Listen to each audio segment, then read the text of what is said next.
හරි අපි දෙවෙනි පත්‍රයේ වැඩ පටන් ගමු.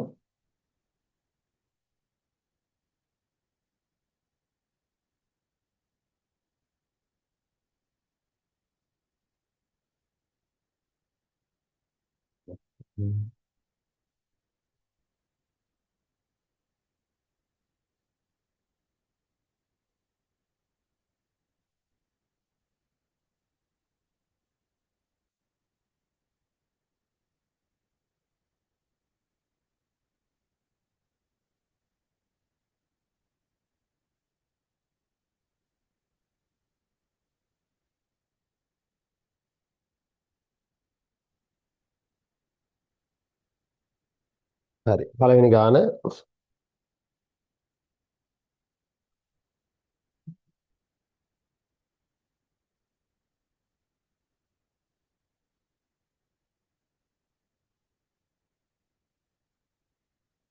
හරි පළවෙනි ගානේ තියෙන්නේ මේ A බැංකුව ස්ථීර තැන්පත් සඳහා 110ක වාර්ෂික වැල් පොලි අනුපාතකයක් ගෙවනවා. එතකොට A බැංකුව වැල් පොලියක් ගෙවනවා 110යි. එතකොට B කියලා සමාගමක් තියෙනවා.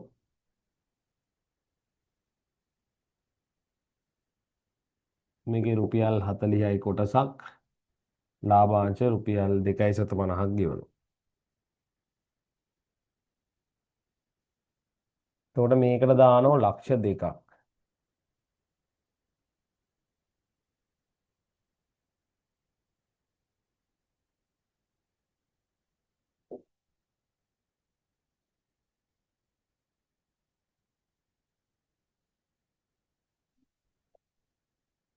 හරි. මෙයා ඊට පස්සේ සමන් කියන එක්කෙනා තමයි මේකට ලක්ෂ 2ක් දාන්නේ. ඊට පස්සේ කමල් කියන එක්කෙනත්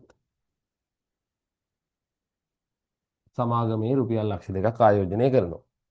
ඊට පස්සේ මේ 40 මෙයා 45 ගානේ විකුණනවා.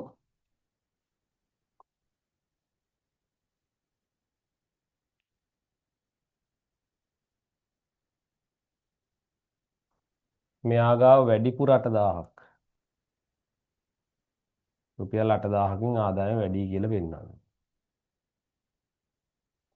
හරි. දැන් අපි වැඩේ පටන් ගන්නම්. මෙයා ගාව තියෙන මුළු මුදල අපිට හොයන්න පුළුවන්. මේ වැල් පොලියේදී එකපාරට මුළු මුදල හොයා ගන්න පුළුවන්. ලක්ෂ 2කට සමන් සතු මුළු මුදල.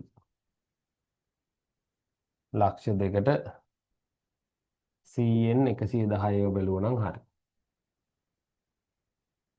හරිනේ. 100න් 110 බලන්න. එතකොට මේ බිඳුවට බිඳුවයි බිඳුවට බිඳුවයි මේ බිඳුවට මේන් එකයි මේකට මේන් එකයි. එතකොට 2000 ගුණ කිරීම 11 සරක් 11.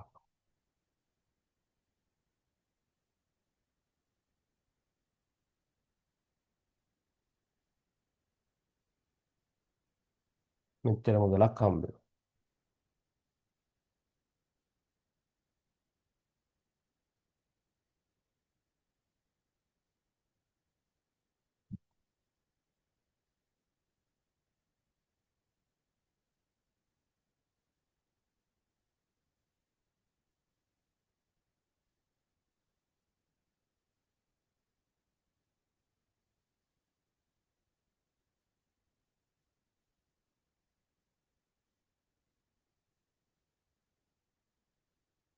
ඊට පස්සේ අපි දැන් බලන්න ඕන සමාගමේ ආයෝජනය කරාම වෙන වැඩේ මොකද්ද කියලා.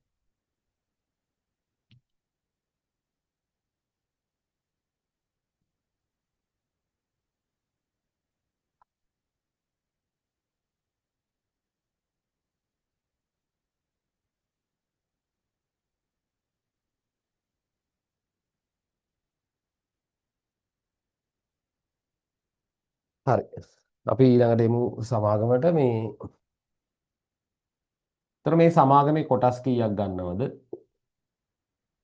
කොටස් ගණන හොයන්න පුළුවන්. ලක්ෂ 2 අපි බෙදනෝ එක කොටසක අගින් කොටසක නාමිකාගෙන් මේ වෙලාවේ 40 ගන්න අපිට කොටස් ගන්න පුළුවන්. කොටස් 5000ක් ගන්න පුළුවන්.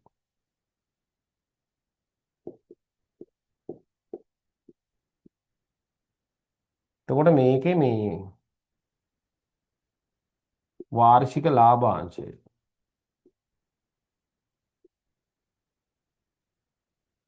5000 ඒවා ගුණ කරනවා 2.5 නැත්නම් 2.5 කියන්නේ පහ බෙදීම දෙකේ. ඒ කියන්නේ 12500.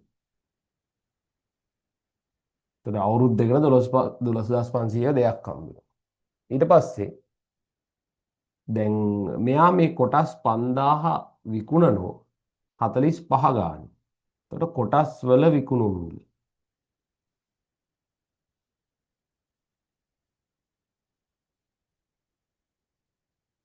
45 ගුණ කිරීම 5000 2,25,000යි. මෙයාට මෙතන මුළු මුදල 2,25,000යි. ඊට පස්සේ මෙතන 12,500 දෙකයි අවුරුද්දකට.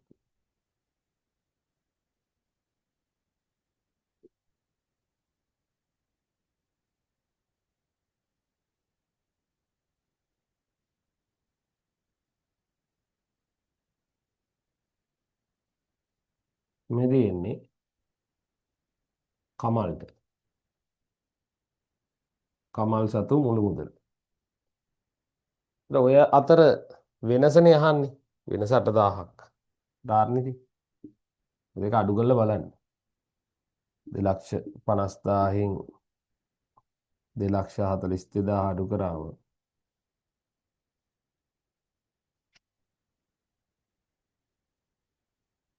රුපියල් 8,000. හරි. ඔන්න පළවෙනි ගාන.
ඊට පස්සේ අපි 23 24 පේපරෙත් ප්‍රතිශත ගානට මෙමු.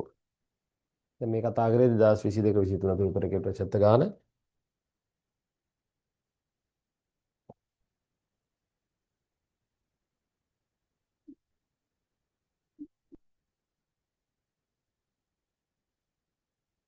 ඕ ලෙවල් ගාන මේ අපි දැන් මේකේ 23 24 පේපර් එකේ ප්‍රතිශත ගානට එමු.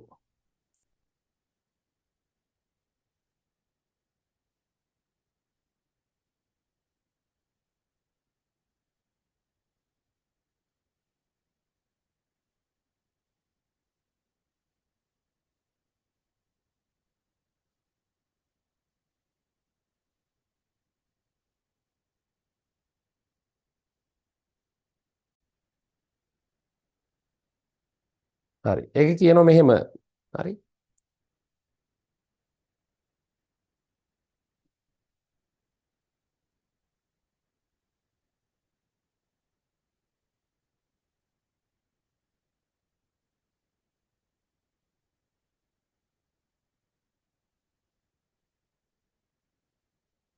ප්‍රාණී 10%ක වාර්ෂික වැල් පොලී අනුපාතකයක් යටතේ වාර්ෂිකව පොලී ගෙවන බැංකුවක රුපියල් 50,000ක මුදලක් අවුරුදු දෙකක් සඳහා තැන්පත් කරයි. අවුරුදු දෙක අවසානයේ ඇයට ලැබෙන මුළු පොලී මුදල සොයා තැන්පතුවේදී මුළු මුදල ගණනය කරන්න. හරි. මුළු පොලියත් හොයන්න ඕන මුළු මුදලත් හොයන්න ඕන 10%කට දාන්නේ රාණි කියන කෙනා. එතකොට මේ අපිට මේකේ මේ පළමු වසරට පොලිය ඕන නම් එහෙම හොයන්න පුළුවන්. 50,000ට 100ට 10 බලනවා. එතන 5000යි. එතන දෙවන වසරට පොලිය හොයද්දී 50,000ට නෙමෙයි 50,000ට ඔය 5,000 එකතු කරලා තමයි හදන්නේ 55,000ට. 55,000ට 110. එතකොට 5,500. දැන් මුළු පොලිය හරි. පළවෙනි අවුරුද්දට 5,000යි දෙවෙනි අවුරුද්දට 5,500යි. ඒ කියන්නේ 10,500. එතකොට මේකේ මුළු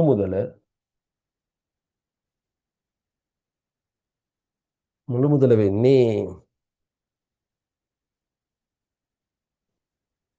50,000යි 10,500.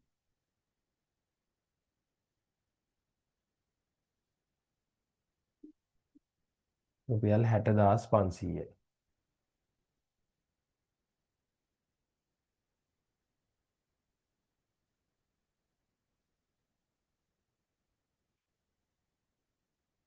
මේ ගන්න වෙන කොටස. ඊට පස්සේ රුපියල් 50,000ක මුදල එක්තරා මූල්‍ය සමාගමක සුළු පොලී අනුපාතකයක් යටතේ එක් අවුරුද්දක් සඳහා පමණක් ආයෝජනය කිරීමෙන් ඉහත සඳහන් මුළු පොලී මුදලටම සමාන පොලී මුදලක් ලබා ගැනීමට හැකි වෙනවද? රාණි මුල් අවුරුද්දකට බැංකු තැන්පතුවේ ඇති මුළු මුදලම තවත් අවුරුද්දක කාලයකට ඉහත සමාගමේ ආයෝජනය කරන්නේ නම් ඇයට මූල්‍ය සමාගමෙන් ලැබෙන පොලී මුදල සොයන්න. හරි. හරි.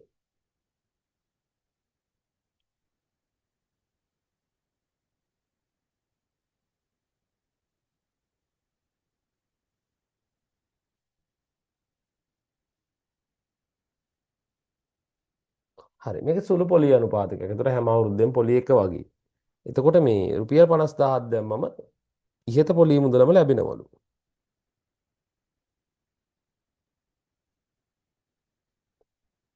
එතකොට මේකේ මේ දැන් අපි 50,000ක් දැම්මට පස්සේ අපිට ලැබෙන ඉහත මුළු පොලියම අවුරුද්දකට.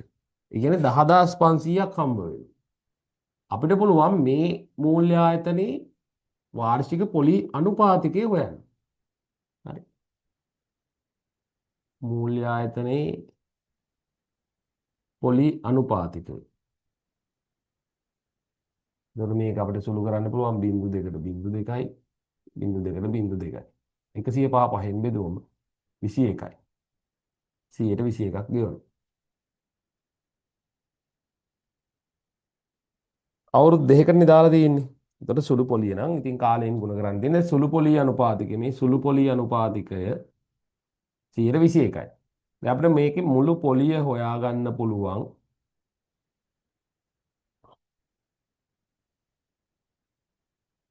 මුළු මුදලම. ඒ කියන්නේ 60,500 දානවා. අවුරුදු දෙකකට පස්සේ තියෙන මුළු මුදල 60,500 දානවා. 121ක් අපිට ගෙවනවා. අවුරුදු දෙකකට දාන්න. එතකොට අවුරුදු දෙකකින් ගුණ කරාම මුළු පොලිය එනවා.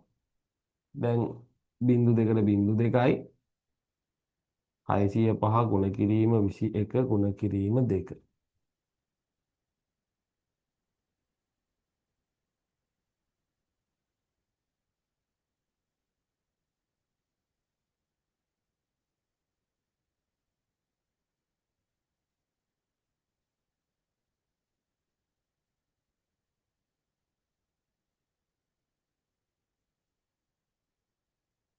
හයිසි පායිතින් 42කින් ගුණ කරගන්න.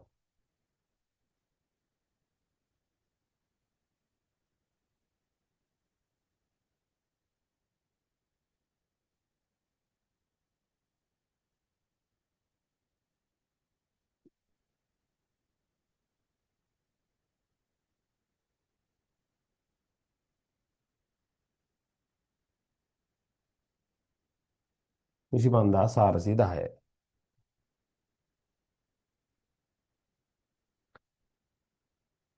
හරිනේ. හරි. ඊට පස්සේ අපි මේකෙම ප්‍රස්ථාර ගානට එමු. දෙවනි ගාන ප්‍රස්ථාර ගාන. 2023 24ම ප්‍රස්ථාර ගාන.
හරි. දැන් මේ ප්‍රශ්න ඒ ලක්ෂයේ ඛණ්ඩාංකයේද ප්‍රස්ථාරයේ y අක්ෂයේ ඡේදනය වන ලක්ෂයේ ඛණ්ඩාංකද ලියන්න. ඒක කොහොමද කරන්නේ? ඒ කියන ලක්ෂයක් තියෙනවා මෙතන මේ ඍණ එකේ ඍණ 5.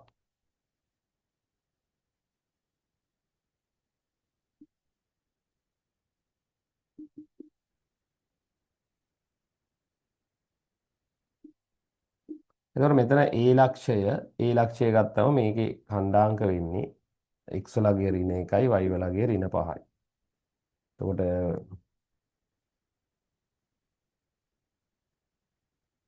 ඊට පස්සේ මේ y අක්ෂය කැපෙන y අක්ෂය කියන්නේ මේකනේ මේක කැපෙන දන ඛණ්ඩාංක වෙන්නේ මෙතන ඉඳන් x වලට ගිහිලා බලද්දි බිඳුවේ ඍණ 8. එතකොට බිඳුව ඍණ 8. දෙවෙනි ප්‍රශ්නේ මේ y සමාන fx කියලා දෙන්නේ අපිට x වල ශ්‍රිතයක් කියන අදහස. හරි. එතකොට මේක y නැතුව fx සමානයි කියලා දෙන්නත් පුළුවන්. ගිය අවුරුද්දේ එහෙම දෙන්න තිබුණේ එහෙමයි. එතකොට fx කියන්නේත් ඔය y කියන එකම තමයි. ඊට පස්සේ ප්‍රස්ථාරය ඇඳි y සමාන fx ශ්‍රිතේ fx සමානයි බිඳුව සමීකරණයේ මූල ලියන්න. මේ fx සමානයි බිඳුව කියන්නේ හරි. අර y සමානයි බිඳුව කියන එකම තමයි. ඒ කියන්නේ ඔයාලා මේක දන්නවනේ. ප්‍රස්ථාරය x අක්ෂය කැපෙන තැන් දෙක. x අක්ෂය කැපෙන ස්ථාන. fx සමානයි බිඳුව කිව්වම. එතකොට මෙන්න මේ තැන් දෙකනේ. එතකොට අපිට ගන්න පුළුවන් මොකද්ද? x සමානයි ඍණ 2 හා x සමානයි 4. තුන්වෙනි එක. ශ්‍රිතය ඍණ වැඩි වෙන x ප්‍රාන්තරය. හරි. ඍණ වැඩි වෙන. දැන් මේ පැත්තේ මෙතන ඉඳන් මෙතෙන්ට වෙන්නේ ධනව අඩු වෙනවා. ඍණව අඩු වෙනවා. ඍණව වැඩි වෙනවා. ආයි ධනව වැඩි වෙනවා. ඍණව වැඩි වෙන්නේ අහන්නේ. ඍණව වැඩි වෙන කියන්නේ ඔන්න ඔය ටිකනේ. එතකොට x වල පරාසය අහන්නේ. ඔන්න ඔය අතර. මෙතන අගය 1යි. 1යි 4යි අතර. හරි. එතකොට අපි ලියන්න ඕන 1 4 අතර. ඔන්න හතරවෙනි එක. මේකේ සම්මිතික අක්ෂයේ සමීකරණය ලියන්න. සම්මිතික අක්ෂය කියන්නේ මේක ප්‍රස්ථාරයේ සම්මිතික වෙන්නේ ඔන්න ඔය අක්ෂය වටානේ. ඒකට සම්මිතික අක්ෂය වෙන්නේ මෙන්න මෙයා x සමානයි 1.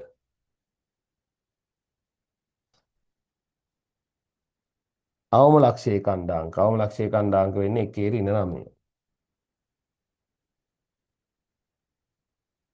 දැන් මේකෙන් කොහොමද අර ප්‍රස්ථාරයේ සමීකරණය අර විදිහට ගන්නෙ? මේක මෙහාට දාන්න. නැත්නම් x සමානයි 1 කියලා අරගෙන මේක මෙහාට දාන්න. x ඍණ 1 සමානයි බිඳුව. ඒත් අපි ලියනවා y සමානයි x ඍණ 1 වර්ග ඍණ 9. මෙයා නිකම්ම අකට දාන්න තියෙන්නේ. අවමයක් නම් ඔහොමයි. මේක මේ වගේ ප්‍රස්ථාරයක් නම් දීලා තිබ්බේ. අපි ඉස්සරහට ඍණක් දානවා. ඉස්සරහට ඍණක් එනවා මෙතෙන්ට. උපරිමයක් වුණා නම්. හරි.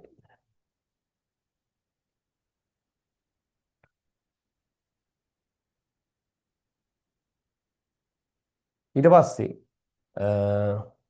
ඊළඟ එක මොකද්ද? දැන් මේ ප්‍රස්ථාරය දී ඇති ප්‍රස්ථාරයේ හැඩය නොවෙනස්ව පවත්වා ගනිමින් ඒ ඛණ්ඩාංක තලය මත ඒකක 4කින් සිරස්ව ඉහළට විස්ථාපනය කරුවා. ඒකක 4ක් ආවොත් 9 තියෙන එක 5න් හැරෙන්නේ. හරි. හැඩය ওই විදිහටම තියෙනවා නම් මේකේ ශ්‍රිතයේ සමීකරණය එන්නේ කොහොමද? මේ කෑල්ල වෙනස් වෙන්නේ නැහැ. හැඩය වෙනස් වෙන්නේ නැහැනේ. සම්මිතික අක්ෂය එහෙම තමයි. එතකොට y සමානයි x ඍණ 1 වර්ගයම තමයි. එතකොට හතරක් උඩට නම් ආවම ඍණ 9 තියෙන එක්කෙනා ඍණ 5 ගාවට එනවා. එතකොට ඔන්න ඔය විදිහට තමයි එන්නේ. ඍණ 5 ගාව ඔය විදිහට.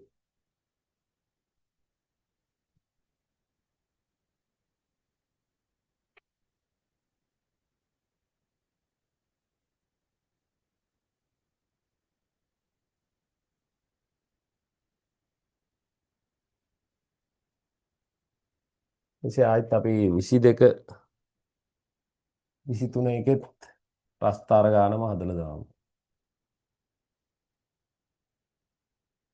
ඒ දෙවනි ගාන ප්‍රස්ථාර ගාන. ඒ ප්‍රස්ථාර කලින් එකේ අඳින්න ඇඳලා තිබුණා. මේක දැන් අඳින්න තියෙන ප්‍රස්ථාරයක්.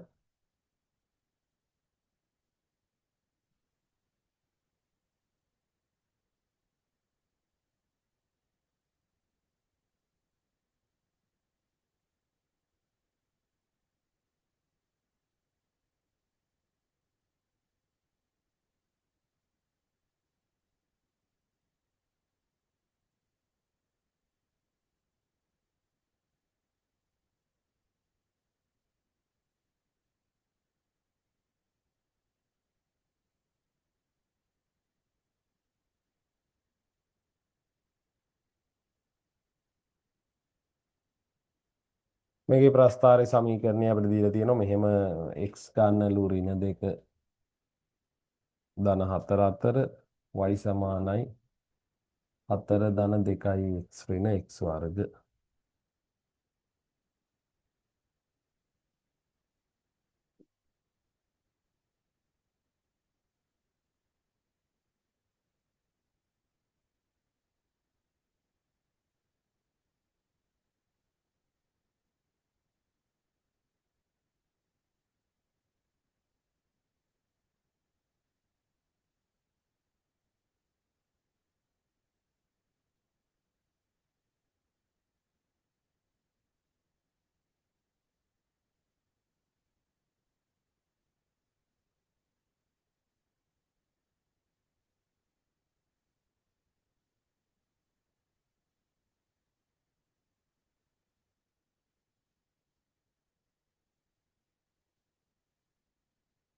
මේක x සමානයි 2 වෙද්දි y වල අගය. ඔක සම්මිතිය අනුව ගන්නත් පුළුවන්. නැත්නම් අපිට මේ වගේ ආදේශ කළත් අපිට ගන්න පුළුවන් වෙන්න ඕන. x වෙනුවට 2ක් ආදේශ කරනවා.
ඊට පස්සේ මේකේ පළවෙනි කොටස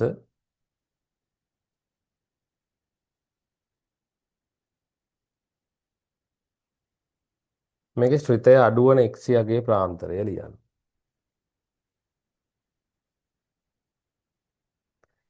ඒක කොහොමද ඔක ගන්නෙ?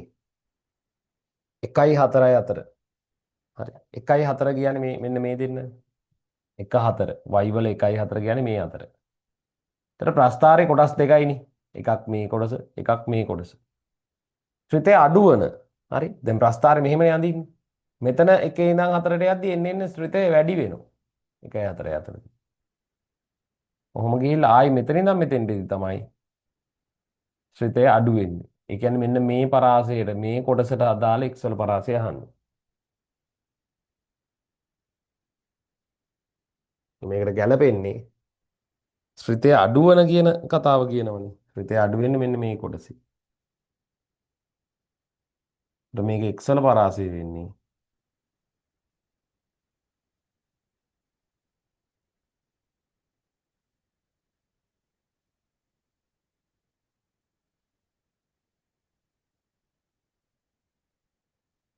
මේ අතර 2යි 3යි අතර.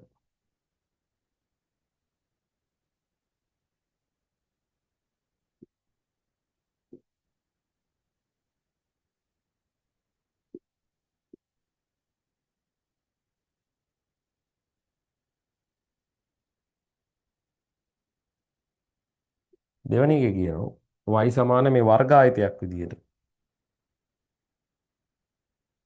ඔන්න ඔය විදියට ලියන්නේ කොහොමද? එතකොට ඕකට අපි ගන්නෙ මුලින්ම මෙන්න මේ සම්මිතික අක්ෂය. එතකොට මේකේ සම්මිතික අක්ෂය x සමානයි 1නේ.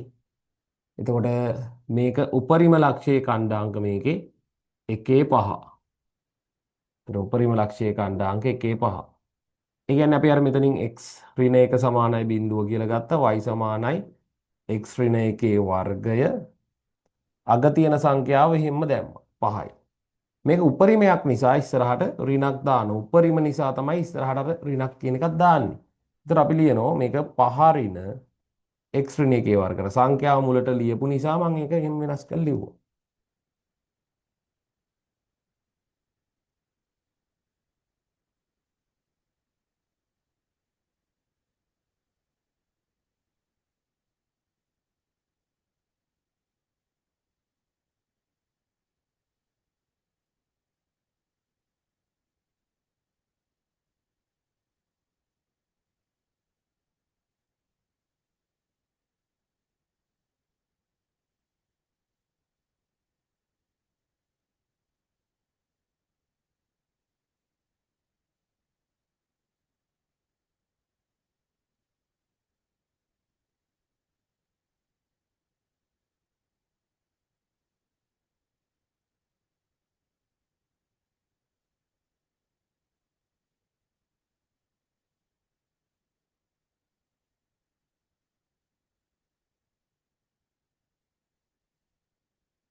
මේකේ අවසාන කොටස තමයි ගොඩක් වෙලාට ගොඩක් දරුවා දන්නේ නැත්තේ. B එකේ තුන්වෙනි කොටස.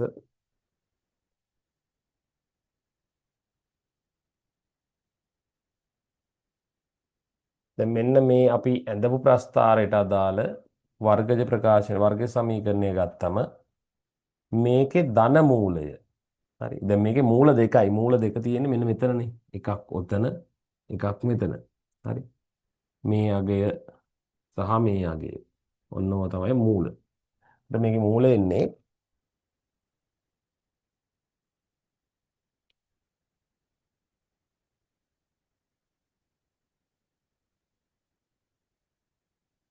මේක 3.2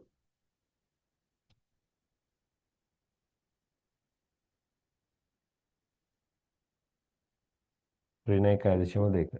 ඔය වගේ අගයක්.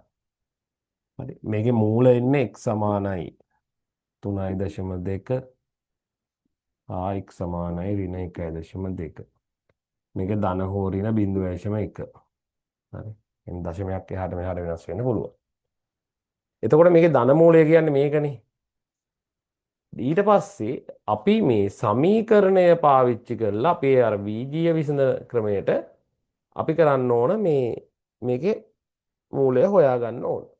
එතකොට අපි මෙන්න මෙයා දැන් ලියලා තියෙන්නේ බලන්න මේක අපි ලියලා තියෙන්නේ අන්න අර විදියට.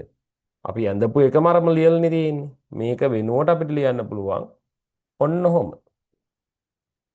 මෙයා වෙනුවට වර්ග ආයතයක් විදියට.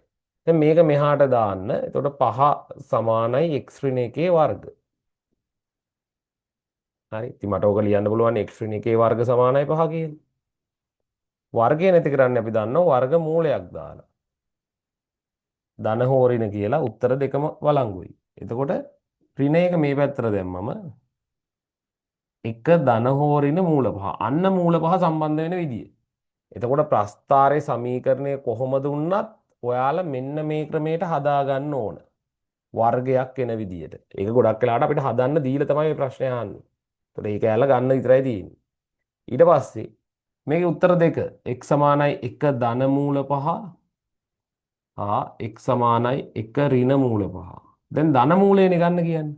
ඉතින් ධන මූලය වෙන්නේ ධන සංඛ්‍යා තියෙන එකනේ. අන්න ධන මූලය. මේකේ ධන මූලය මෙන්න. ඒ ඔය දෙක සමාන කරනවා. එකම ගාන නෙමෙයි. එකම සමීකරණෙනේ. එක ධන මූල පහ සමානයි 3.2. දැන් මේක මේ පැත්තට අරන් යන්න.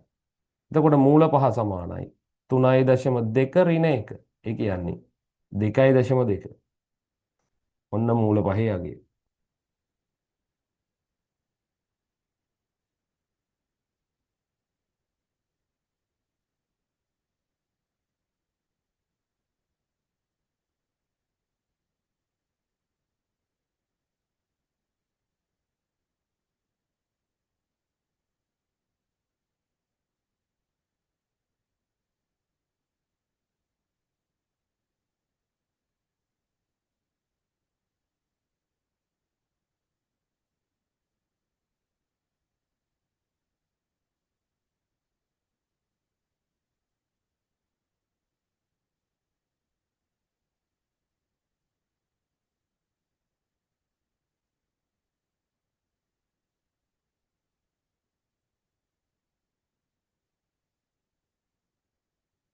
හරි. ඊට පස්සේ අපි තුන්වෙනි ගානට යමු.